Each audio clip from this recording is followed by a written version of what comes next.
Who are you and what do you do? I mean, my name is Alex. My online handle is irrelevant with the AH instead of the IR, and then relevant. I'm on Twitch.tv. I stream politics and just general recaps of other people's content because I lack any content. Um, and I sometimes play games. I think that's more or less just about it. Unless when you mean who are you, if you want me to go into like a whole fucking No, thing. no, it's fine. It's just like a bit of introductory here at first. Also, can I swear? Yeah, sure, no problem. All right, right on. So, would you consider yourself to be on the left, quote unquote? Yeah, Yeah. yes, I would. So, how would you define the left? I would define the left. It's different in America than other places, but I would probably define the left as um, a group of people that like socialized systems or systems that allow for people probably allow for people to be able to have access to a more equal. I would define it, I guess, an equal opportunity is Okay. probably the easiest way to put it. So, do you think that's a more of a social concept or an economic concept or sort of a mix? Oh, and as far as like the American left goes and the global left, it would be both. And for me, I think it would be both. Oh. Right? They try and balance equal opportunity of social aspects of society as well as economic aspects of Hmm. society as well. So, I guess what kind of philosophy do you think drives the left? It's definitely for a lot of people, it's an altruistic philosophy that pertains probably towards utilitarianism. That is probably so. It'd probably be an altruistic utilitarianism with the focus on equal opportunity and in many cases equality when it comes to like let's just stick with equal opportunity because that's like a whole Yeah, conversation about what even equal opportunity means unless you want to get into that. yeah. We can get into that a bit later. Okay. So I guess how would you self-identify? So would you identify? I've heard you say perhaps you're a social democrat. Is that Yes, is I that am. accurate? Yeah, I am. I would be a social democrat, correct? All right. How did your I guess political identity change over time? Were you always did you always have the same opinions, or did you go No, from somewhere? absolutely. Yeah, absolutely not. I was growing up. I was quite religious. I wouldn't call myself conservative though. I was a Democrat, but I was a Democrat only by like when I was a young kid. I was only a Democrat because it was pretty much in my household. Democrat was the non-racist one. Republican was the racist one. Yeah, pretty Yeah. much. So like I was a Democrat. I did not believe half of the things that I believe now. I What I believed back when I was young was weirdly enough a lot of conservative values for not being a conservative. I believed in like self responsibility. I believed in um anybody in a emotional state needed to get over it, that they're like any kind of mental, like people with mental illness, people Hmm. in a mental state that wasn't like depression and things like that, just needed to get over it and things like that. And that changed when I got depression. And then it was like, well, I just simply didn't understand how other people reacted, and that changed how I viewed when people would say, "Hey, I don't really think I can do this," right? Like I may not be able to physically do this, or I may not be able to like emotionally handle this. It made me change my perspective on people that say that entirely. Hmm. Um, and then from there, I developed my philosophy into social democrat. Actually, after that, I was a communist. Yeah, I was a full blown communist after that. Oh. Um, Yeah, and then I came to the conclusion that communism and socialism lacked any political viability, and then I became a social democrat. So I guess a bit about this in general. So do you think there's an issue with the labels? So like calling Yes. yourself a communist, or yeah, I guess. Yeah, for What sure. do you think the Yeah. issue is? I think the issue is we don't, it lacks nuance in the way that people change. Um, so for instance, a lot of people, I'm sure you may remember, um, said that like Trump was a very out of the box Republican, Yeah. right? Yeah, and now it seems like that seems to be pushing closer towards mainstream Republican values now, right? So like values seem to change over time, and like with like political figureheads, right? It seems like the left is shifting quite dramatically further left, right? Relative to when I was a kid, at least. Hmm. It's getting more coverage, and so it feels like labels lack the political speed, right? Like people can't keep up with labels because it requires everyone to know it. And keeping up with that speed, it just doesn't seem like political labels are capable of doing. And also, it's just impossible to keep up on everything that a political label entails. Yeah, that makes sense. So do you think there? I guess there's a lack of political efficacy with labels. Do you think it divides people more than it pushes towards Oh issues? yeah. Yeah. Oh yeah, for sure. So like when I just, for instance, I just like when I had stated I was a communist and a socialist, and then I deemed that they didn't have political viability. Um, People are gonna think now that I'm like, I would imagine there's a couple people thinking that I'm a capitalist bootlicker now, right? Or some shit like that. Well, that's what I'm Um, hoping to change. yeah, it's so and yeah, and so I mean that's what, yeah, that's just comes with the title, right? Hmm. And the emotional value that people put behind those titles for sure. Do you think there is a um, there's sort of like an anti-capitalist movement on the left, um, or do you think that's like a small section of the left?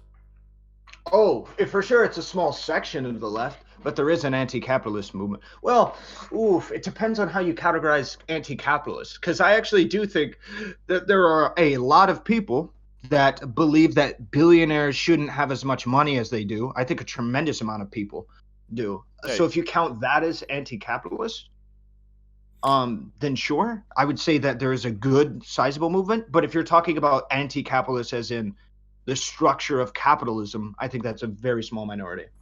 Yeah, so I guess we would differentiate between like sort of the socialist concept of like appropriating the means of production, or yeah, we would differentiate that from just taxing people more.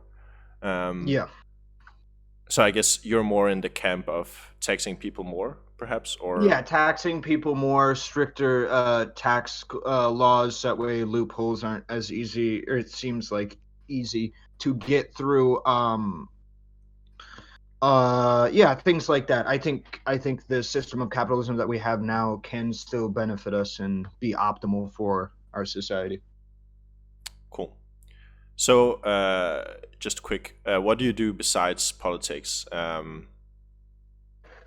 I trade stocks. Cool.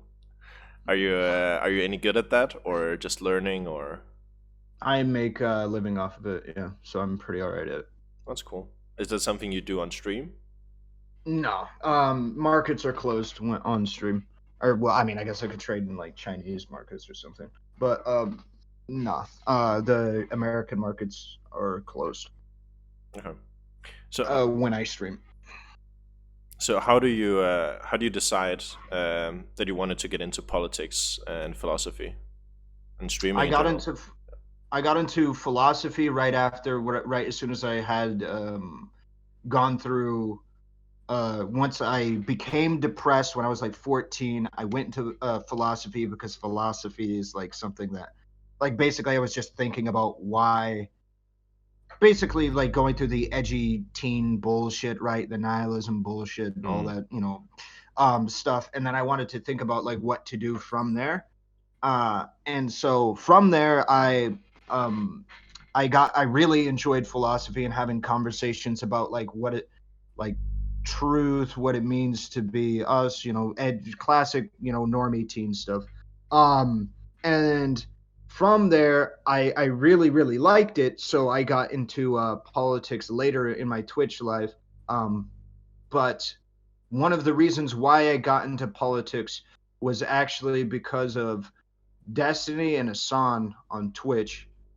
I was looking for somebody who had very similar political ideology to me because I wanted to see first if my political ideology could stand scrutiny, right? And I had no access to large wing or large scale right wing communities or left wing communities, but Destiny did. Mm. So I watched him. He had similar political ideology to me. I watched him, and then later Hassan came up, and I liked. I actually liked the way Hassan argues many things, which is kind of weird considering they're both politically quite different. But I liked Hassan and the way he argued a lot of his points and his ideologies. And then from there, I got pretty heavy into politics because I felt like they were sufficiently defending points that I held. And so I felt confident in my political positions. Um, and then from there, I got into politics on Twitch. Well, I got into video games on Twitch at first, and then went into politics later. But yeah. So would you say that you sort of draw upon them for inspiration of your style of streaming? I wouldn't say necessarily my style of streaming, but I definitely drew inspiration and still do draw inspiration from them as public figures who like show that politically speaking there is it is viable for the kind of opinions that for instance I have or have had or what have you as being viable to be able to be talked about on a public stage. So it's not even so much that it's like the viability on Twitch as much as it is the viability of the ideas themselves. Mm. So I guess in terms of that, what do you think that you sort of bring to the discourse that's unique for you? I think the only thing that I bring to the discourse that's unique for me is the accessibility. I think I'm very accessible as a person. I like to read chat very, very often. So if you ever have questions about any ideology, I feels like I'm a very accessible person. Hmm. I like to, if people DM me, I like to get back to them in a reasonable amount of time. I like to pull people into calls if they have questions. Um, I'm very open about my political opinions, and I don't like banning people very often of differing opinions. So it's basically just has to do with my accessibility relative to those other people. And yeah, that's pretty much it. Yeah, I can confirm that. It was pretty easy to get a hold of you. It was nice.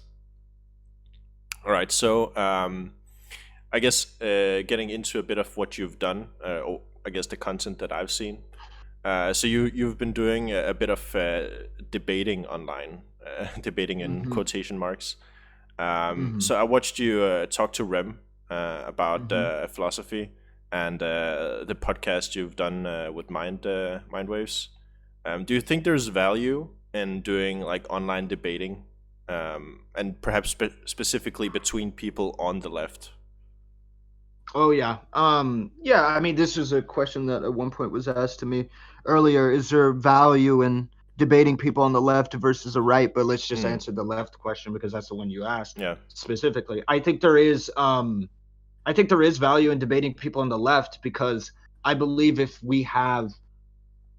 there is enough people behind a singular, like it has to do with like left unity, right? There's a big thing where it's like we need to have unity moving forward so that way we have a common enemy that we can like overcome and that we can get past. But also simultaneously one of the things is if we all agree on the same ideas, we can get those ideas moved through extremely quickly.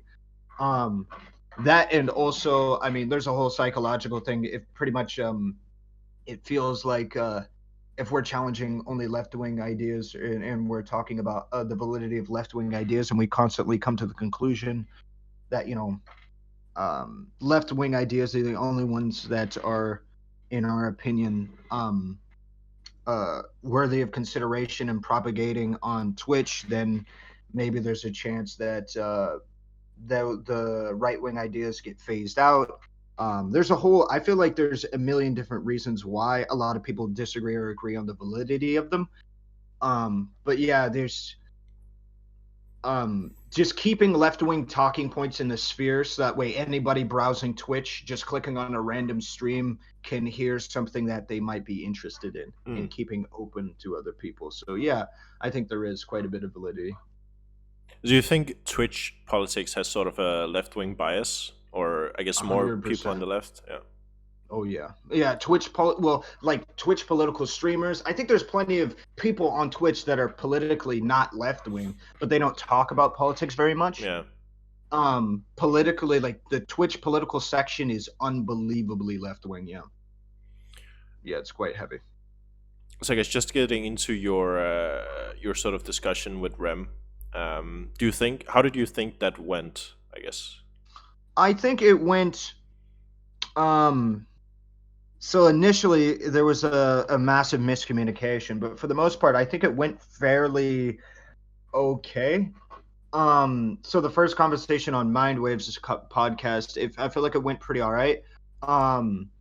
It just ended on a point where it was a misunderstanding of the lack of, because I have absolutely no formal education in philosophy, but I believe I can argue the points with anyone. And it got to the point where I believe Rem felt betrayed by the idea that he was misinformed that I had a formal education on it. So he was using either terms or holding me to a standard of formal education that I was not able to hold up to because I had none. So he was like quoting things that like, for instance, philosophy, first year, second year people would know. But I didn't know any of the reference material. He was talking about like things like literature. And so he, from there, felt like really betrayed by that. Or tricked, I guess, by that. And I think it derailed from there. But after that point, it did start to feel like kind of a pissing match. So yeah, I think I guess I'm talking specifically about the sort of one-on-two you had on your stream.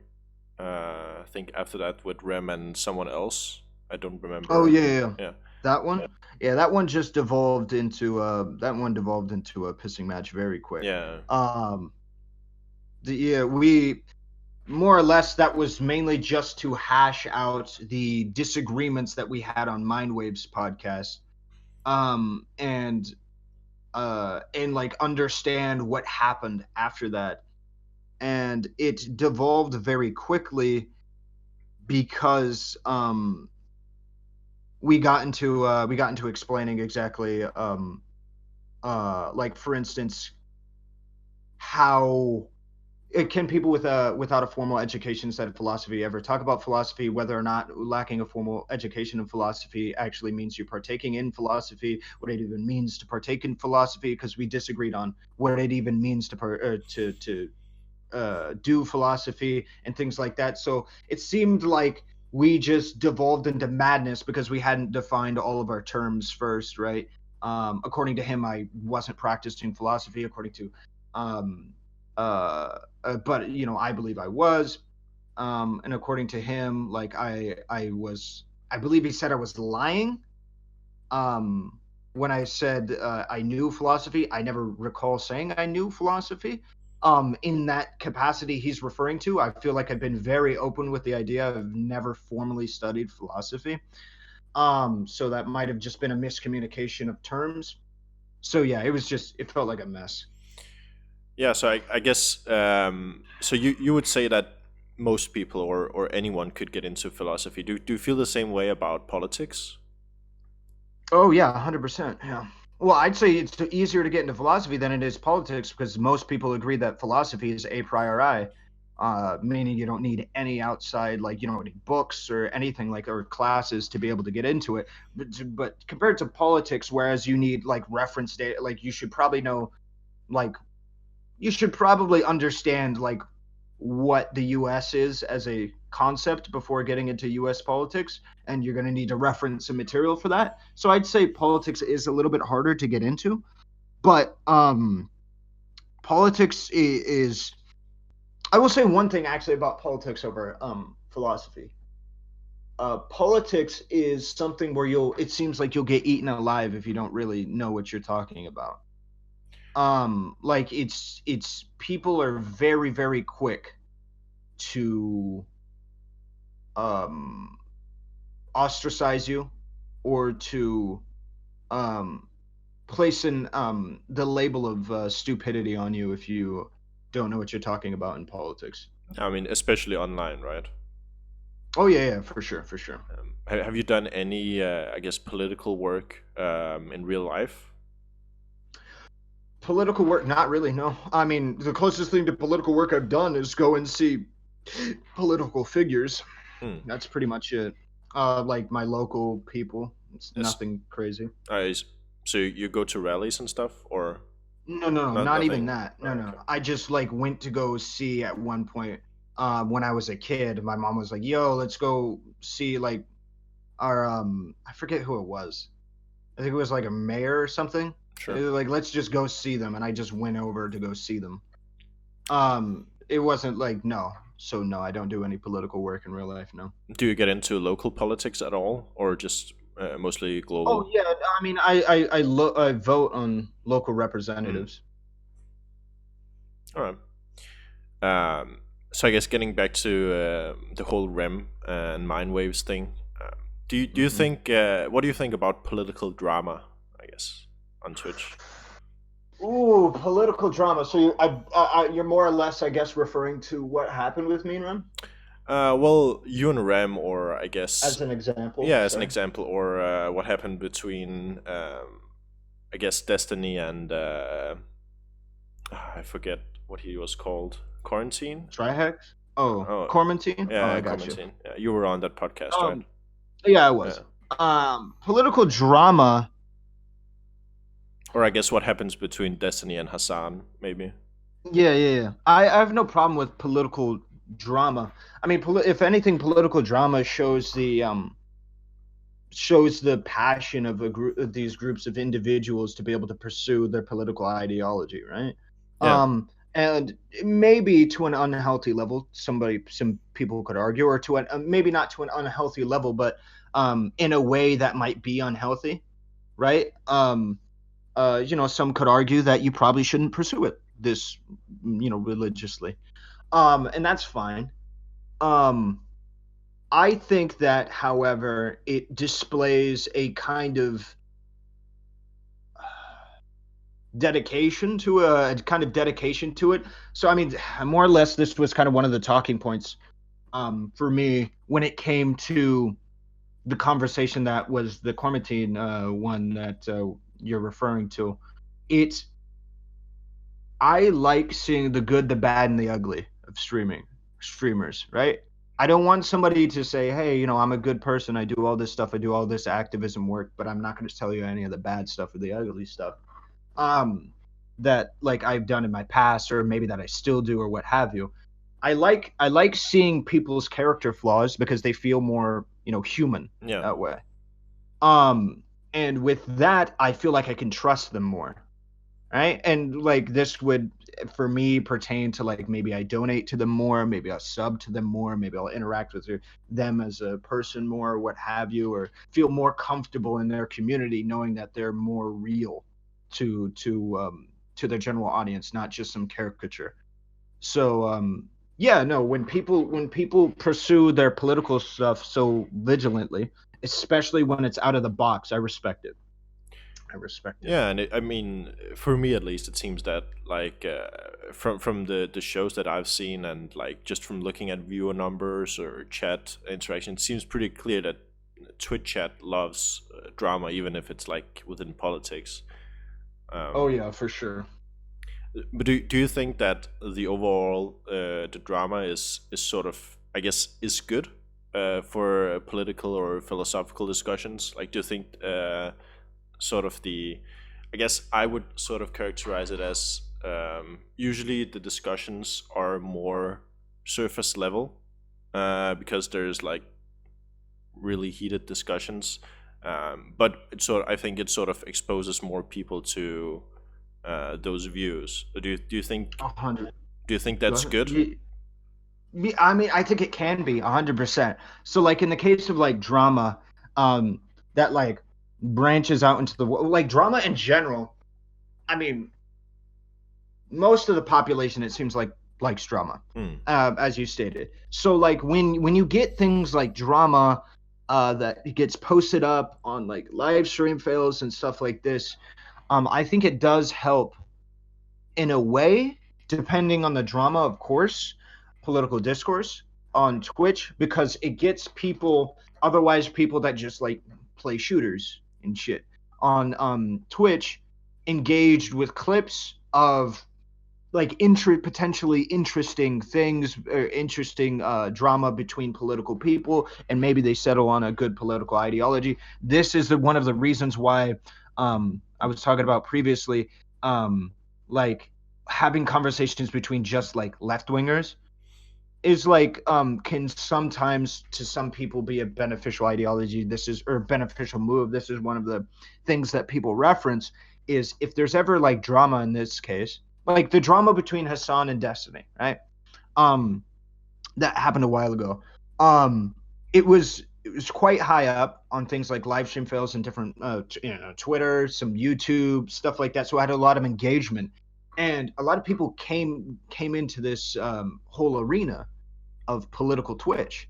yeah. And it's like, I feel like no matter, in my opinion, it's like if they side with Destiny, if they side with Hassan, or if they stay neutral and just kind of think they're both like pretty all right, that's a win and a win and a win in my book. Like, I mean, Yeah, I mean, it's so especially if you look at sort of the, I guess the divide specifically in the U.S. and I don't know, is there more, are there more Twitch viewers from the U.S. than the world, or hmm. I think there probably is. And that just has to do with probably the size of the US relative to, like, I imagine there's more viewers in Europe of Twitch than America. But obviously because there's a fuck ton of people in Europe relative to America, but there is in America there is it seems to be a very large emphasis, I guess, on Twitch Yeah, relative to like other places. I mean, I know China has like the big, like I think they yeah, watch of more course, yeah. stuff, yeah, than like any other But they have place like their own combined. streaming. They have Weibo, I Yeah, think it's called. Yeah. yeah, something like that. For sure. So Um. yeah. All right. So I guess sort of in the vein of the drama, do you want to change people's behavior, people's opinion? Is that something you value? Yeah. I think that changing some people's opinions, making people more confident in their ideology, like other people did for me, is quite high up on my priority list. I think there's plenty of people out on Twitch who try their best to be able to encourage people to continue living their life. Like it's one of the reasons behind my name. I like the idea of encouraging people to be more confident in their day-to-day lives with who they are and like their political views, of course depending on what it is, but yeah, yeah, to feel like they can live their life the way they want to. Yeah, All right. So what do you? I guess you probably do. Do you know the Raj Royale? of course. Yeah. Yeah. So what do you think about shows like the Raj Royale in terms of like, sort of looking at it in a political view? So I think Ooh, a lot of people get, I guess, just to qualify it, a lot of people get exposed to politics through the Raj Royale, mhm. but they sort of come in expecting a reality show sort of thing. So yeah. Well, I think that that's certain people for certain markets, right? it's kind of in the same. Not to sound like too capitalist here, but it's just it really does feel like market people for each market. So, like for instance, um, I get quite loud sometimes, right? In my streams, I get quite loud, quite angsty, and all that stuff. And that seems to work. Unlike things like the Raj Royale, but if somebody was like, for instance, a little bit more, do you know who Mizkif is Yeah. on Twitch? Yeah. So Mizkif, if he was like very political, like knew a lot about politics, he would destroy in the Raj Royale and he'd be perfect there. Because like, he's a funny guy, very, very spontaneous. And if he, had really good politics, he could do well there. But like somebody like, let's say, um, I don't know, somebody who's like very, very calm and not very spontaneous. I don't know. Hmm. I mean, I don't really want to call somebody out because the more or less I Nah, I guess get I'm it. calling Yeah, them not funny. But yeah, but yeah, there's people in the political sphere that aren't very loud or very um I guess spontaneous in that way. That wouldn't be meant for that market, but they would be great on things like the Big Brain podcast yeah. Hmm. that Mind Waves runs. Yeah. So yeah. So it's sort of like an interesting thing for me just watching the Raj Royales and looking how they often devolve sort of into, I mean, pretty sort of, I wouldn't say high level, but like more high level political discussions, but in sort of like Mm-hmm. presented in a really interesting way. Do you think that um, they sort of tend to get political because the people on the podcast are political, or do you think they tend to get political because the viewers sort of want to watch sort of pseudo reality political content?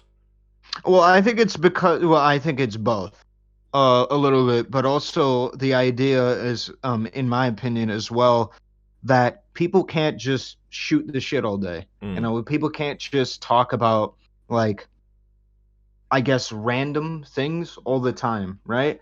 Like it's not something that necessarily I think a lot of people want to do for their like let's say the entire show of the Raj Royale. Not everyone's going to sit there and just be like, "Yeah, let's talk about, this cool thing that's happening in video games, right? Let's talk about Diablo 4, or let's talk about, this or that, right?" Not everybody is going to want to sit there and talk about that all day. Like you're going to run out of things to talk about if you do that every week. However, politics is a topic that stays very fresh week to week, that people can constantly reference, and it has a massive pool of old content, right, that can be drummed up at a moment because like there's a massive history of politics. So I think it has to do with keeping variety, and one of those tools in the toolbox is politics. Mm. So do you think there's value in bringing on different political views to shows like the Raj Royale? I mean, a common topic is, for example, someone like Lecture Fan gets kept on by people because he has like an opposing view. So I guess from the view of wanting to promote left wing politics, would you prefer that it was only left wing people on a um show, or do you like that there's sort of an opposition? well, I like that there is right wing people on Twitch, because I'm not somebody that thinks that like there should only ever be left wing coverage. Hmm. If there is a group of people, I would like them to be represented, because otherwise I think that can result in like a large amount of resentment. For the most part, of course, like I don't think that Nazis should be represented.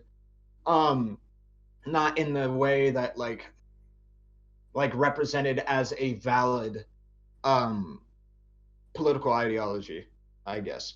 I don't think that they should, but other than that, yeah, pretty much everyone should be represented as at least worth engaging with talking points. However, I would prefer if the ideologies of like conservatives just didn't exist and the most conservative position was like a social democrat. Yeah, That would be cool. But I mean, everyone thinks that way, kind of, right? Like, otherwise, I wouldn't be a social democrat. yeah. So, you know, That's sort of how it is um, in Denmark. It's Yeah, yeah, yeah. it's really interesting to watch U.S. politics, and is like like in America you talk about things that like we would almost never discuss. Over Hmm. here it's it's really funny. All right, so Funny for you, sad for us. yeah, yeah, definitely. Um, so I guess sort of to sort of hit on the stance that you took against Nazis. Hmm. Do you know Nick Fuentes? You know Nick, Correct. yeah. So he had I guess it was a political debate on the Trainwrecks stream. Did you watch that with Destiny? And Yeah, a while ago yeah, a while ago with with Destiny and Sargon, yeah, and Destiny, and Sargon. Hassan. Yeah, yeah. So Yeah. do you think that was like a good idea? I guess based on what you just said about like because would you do you think Nick Fuentes is a Nazi? Yeah, for sure. Yeah, I 100% think Nick Fuentes is a Nazi, but I don't. I, however, do not think that Sargon is a Nazi. no, Maybe he is. I haven't been keeping up with him, but I don't think he is. I think he just happens to be, um, like a very reactionary conservative. Um, and but as far as like that goes, I don't think that having Nick Fuentes on was necessarily good because it's really, I mean, I think it was fairly somewhat responsible. If there was any people, at least on Twitch, that were able to combat like crypto fascism in that same way, right? That Nick Fuentes was propagating. mm, It was Hassan and Destiny. Like those two people would definitely have were the best that Twitch had to offer, I think, at the time to combat that kind of ideology. But I mean, and I felt like they exposed it to a certain degree. I mean, he got banned afterwards. yeah. Nick Fuentes did. Um, but yeah, I don't know. I didn't think it was majorly fruitful. It kind of devolved into a little bit of a shit show, if I remember correctly. Yeah, yeah. So, yeah, no. I think it was a possibly a good idea, but maybe poor execution. All right. So I guess let's move a bit into sort of deeper into politics specifically, and like political stances. So how much are you Mm-hmm. into policy in general, like policy discussions? Like how much is my knowledge of policy Yeah, yeah. discussions? Or like, do you have So strong opinions on policies in oh yeah, general? yeah, I'd say I have pretty strong opinions on policies, especially things like economic policies. Mm, Um, I have pretty strong opinions on those. I have pretty strong opinions on. I have very just to give you a inverse. I have very weak opinions on things like um, municipalities mm, and things like that, like local state yeah. politics and things like that, because that seems impossibly hard to do considering you pretty much have to talk about each individual local area because all of them are so different. Um it's So are you? I'm terrible at foreign policy Yeah. Okay. as well. Yeah. So yeah. So you're mostly, I guess, into U.S. Policies, like national. Yeah. So yeah. As the only other place that I know anything really about politically is like China, a little bit of China stuff, because I've had to have conversations with like tankies who defend China in like Mm. or like communists that think that China is a communist country, um, and Scandinavian policies because I constantly refer to Scandinavian countries as being a system that's very close to one that I want. Hmm. So yeah. So I guess going into that, what do you want from sort of Scandinavian policies? I want a very strong union system. I want a strong social safety net. I want strong social safety net, national health care, strong unions. Pretty much a lot of the things that like it seems like Scandinavia have in place. I mean, I'm not, however, for like workplace democracy though. in the way beyond, I guess, because some people consider unions workplace democracy, but Uh, I'm not. That's not what I'm talking yeah. about. Yeah, I'm talking about like I would prefer them to not be on the So like boards of co-ops. directors. What do you Yeah, think I'm about not a huge co-ops? fan of. I'm not a huge fan of them. I'm not like under the mindset where we can't ever have co-ops in my country because they'll necessarily fail because that's factually incorrect. Yeah. Um, but I'm not a fan of co-ops because I just simply think that co-ops are not. Sorry, I'm not a fan of co-ops because I believe that that an executive structure is pretty good at facilitating actions. I feel like it's demonstrated that they're perfectly adequate at facilitating transactions and many different things, or facilitating like executive decisions along with like fiscal decisions within the company to a degree. But of course, this is why unions need to get put in place because they're pretty shit at setting wages for their workers and worker conditions. So I think that you get a system like that followed up with just a perfectly fine unequal equity of the workplace, and I think that's perfectly adequate. But co-ops can coexist in America. I have no problem if it's like 50-50, 60-40 co-op favor, as long as there's viability or a possibility for somebody to own a business on their own. I don't want somebody to start a business and then like want to grow the business on their own and have the ability to do so, but as soon as you get an employee, you have to split your equity. Yeah. That just doesn't seem right to me. Um, and also it seems entirely necessary if we just give like workers like good wages. Yeah. So I guess do you think that sort of that concept has a limit? So, for example, are you for breaking up huge companies at some point, or do you think that sort of that idea should hold true? Like at any point, you can be sort of like an owner of a giant company, and Yeah, I've got no problem. So like just to put a finer point on it, I have no problem with like multi-billionaires. My only agenda when it comes to making society function is to make sure that the average person in society can like live a with a decent standard of living. That's it. So if another person has like $1 trillion, but everybody else has like the equivalent of the living standard of like millions, let's say, I don't care. I hmm, genuinely don't. All I care about is the living standards of the average person.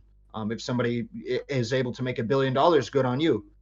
Um, so yeah, no, I'm not for splitting up these mega corporations or anything like that. I would just be for splitting up the profits by giving the workers viability to be able to argue on their behalf. The worker employee power dynamic when it comes to negotiations is too far in the employer's favor. So I think unions balance that out pretty well. all right. Um, so let's change the topic a bit. What's your stance on a concept like free speech? I don't think free speech is necessarily something that I 100% support. I think that you should have free speech up to a limit. I mean, I guess depends on how you categorize free speech because obviously I think hate speech is a thing shouldn't be done. Um, and so people would consider that a restriction on freedom of speech or a removal of freedom of speech or what have you. I don't like the freedom of speech. I don't think it's necessarily intrinsic. The only thing that I really like about freedom of speech is freedom to criticize your government. Hmm. I that very, very, very, very much will almost never yield on. The lack of viability in certain countries for you to be able to criticize um, the government is I think that's a human right that needs to be upheld by whatever means necessary. So Yeah. what do you think about sort of platforming or deplatforming by big corporations? Do you think that has sort of like a because it's not necessarily what people talk about when they talk about free speech in like the technical sense, because that's True. more like a government thing. But a lot of sort of I guess that's a sort of a right wing talking point that um, people's free speech is being stifled by companies like Twitter or Facebook if they choose to deplatform sort of like right wing ideas. Do you think there's merit to that, or what are you thinking? Well, I mean, that's, to my knowledge, that's exactly what they're doing. However, they're doing it within um, their legal rights of owning the company to be able to do so. Yeah, but So, do you think they should be able to do that? I yeah, guess. of Yeah. course, yeah. So I think I don't really have a problem with it. However, I know that there would necessarily be a problem. For instance, let's say if Google starts censoring certain information, right? People, like, the idea is just go use a different browser, but people will not work that way. Yeah. They'll just continue using Google.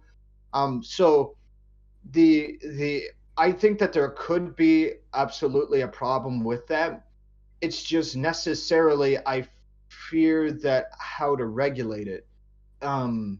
Because I could see a world where if we say, hey, if you're over 60 or 70% of the market share of like browsers, I think is like browser use, which I think Google hits, um, you have to be beholden to all of these search criteria. I feel like necessarily Google might just create its own competitor or have somebody else prop up. So that way, neither one of them have to reach that search criteria to be able to do it. I don't know. I don't know of a good way to stop the problem. Is my point. Like I could imagine it would just be like monopoly laws, Yeah. Yeah. like where people just like, oh, you need 90% to be a monopoly. I'm going to be at 89.9 continuous. Market share. So, yeah, I would like I would like them to give very good, solid information, but I honestly think one of the only ways to solve that problem is to have a lot of competition, which I have no idea how you create competition for Google and like YouTube. Yeah. I have no Exactly. idea. So, maybe the government is a good option, but I think that that's just going to create another problem. Okay. So, what do you think about sort of the recent thing where Twitter and Facebook have sort of been on both ends of the spectrum in terms of political ads? Do you know that topic? You're talking about like both ends of the political ads. Are you talking about like getting rid of left wing and right wing? No. So I guess Facebook, I think, said they would allow all political ads, and Twitter said they would ban all political ads. So they're sort of like, I guess, opposites in that. Oh, I see. Yeah, yeah. Uh, Um, yeah, no, no, no. I mean, uh, I feel like more or less that's probably the only route you can go without being slanted politically majorly. Um, it seems really really difficult the banning to do it or the otherwise. keeping them? Well, no, no, no. Anything else besides either one of those? Okay. I'm Okay. Yeah. perfectly fine with both of those, but I think those are the only two realistic options, Mm. right? Because censoring, you're just gonna get so in the weeds about like, and there's, I don't know. It just seems like a mess, an absolute mess. You have to hire so many people to filter these weird ads for weird criteria. Seems like an absolute mess. Um, so if anything, I'd probably say Twitter's probably in the right headspace because they don't have to deal with that at all. But Facebook, it makes sense for Facebook to allow political ads because I think a lot of their ad engagement is Mm. political ads, to my knowledge. But I'm wrong. I could be wrong on that. I mean, Sure. So, um, I guess sort of in that vein, I think, how do we decide what kind of an ad is political? I guess that's the yeah, question, right? that's it. That's impossible. I'm afraid. Like some people you ask, including actually me, actually, but everything is political Yeah. in a way.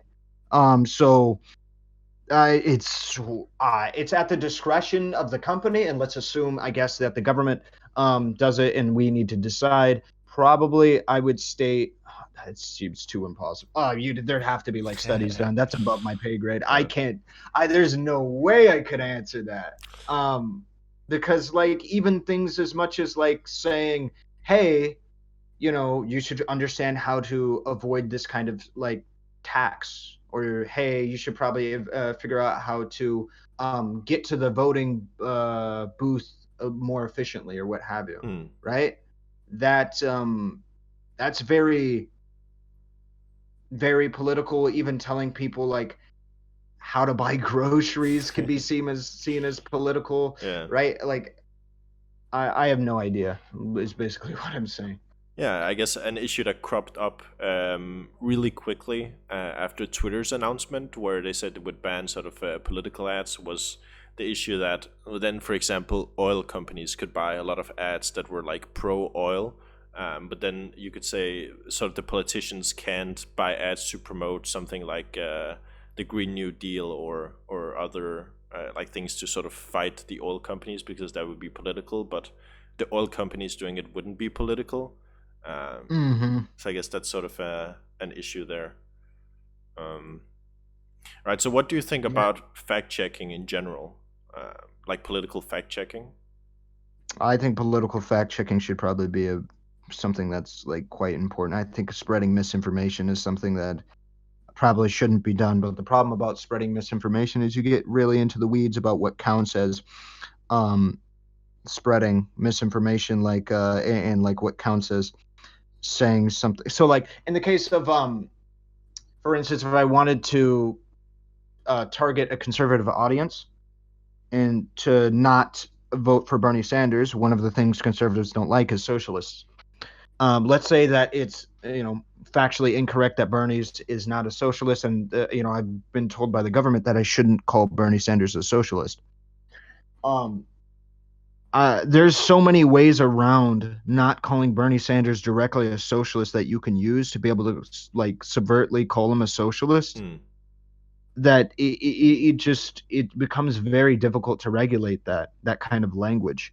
Like I could simply say Bernie Sanders may not be a socialist, but he has several policies that are in line with socialism. I mean, in that statement, I said he wasn't a socialist, Yeah. but like, so like, it's not. And then It's tough. then we get into stuff like dog whistling and Yep. Dog whistling, and that's dog whistling's impossible to fight. I've said it multiple times. Crypto fascism is one of the smartest political tactics I've ever seen in my entire life. Nearly impossible to like completely get rid of.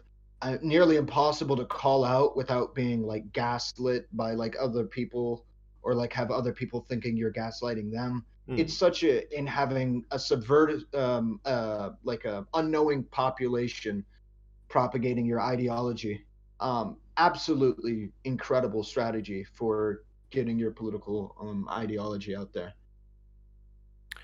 All right.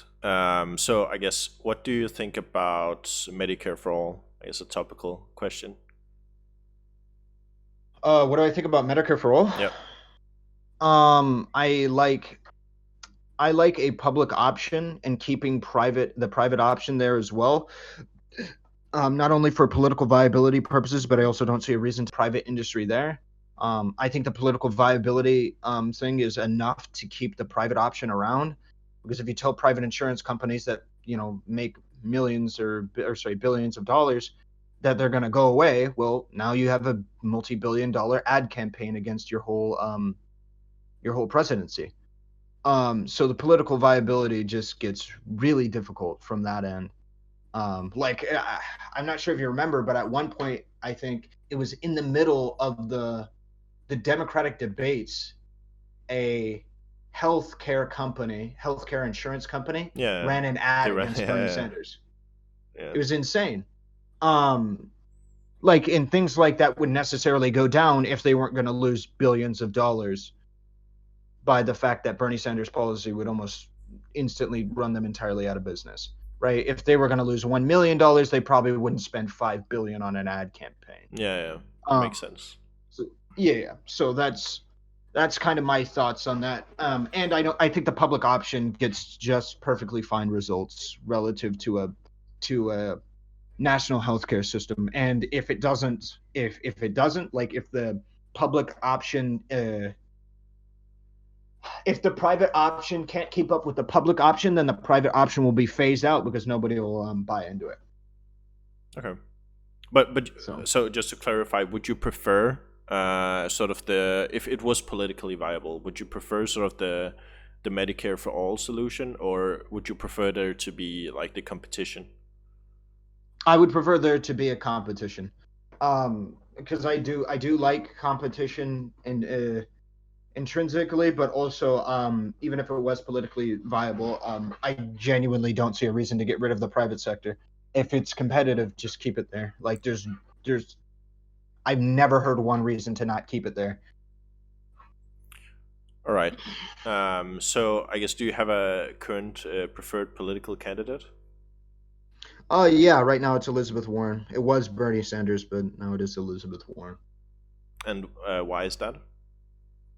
Bernie Sanders was the person I was rooting for. Then Elizabeth Warren looked more viable as a candidate. Bernie Sanders became more extreme in like actual. So I use the word extreme. That's a little bit loaded. He became more and more socialist.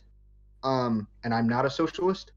And so with his it started with his wealth tax for me. That his wealth tax was a little bit high, I thought, and could potentially cause some disruption. It was that followed by a rather weird equity move on giving equity to workers of businesses. I thought was interesting because that's a full blown socialist idea. I have no idea how he thought that was going to help him. Maybe he was just trying it. But I don't think the socialist movement in America is big enough to allow that to work. But yeah, he went full blown socialist at that point, and I don't think I can't support that. I prefer the Elizabeth Warren now, which is basically his old model. So All right. Yeah, I think that was pretty much it. It was a good talk.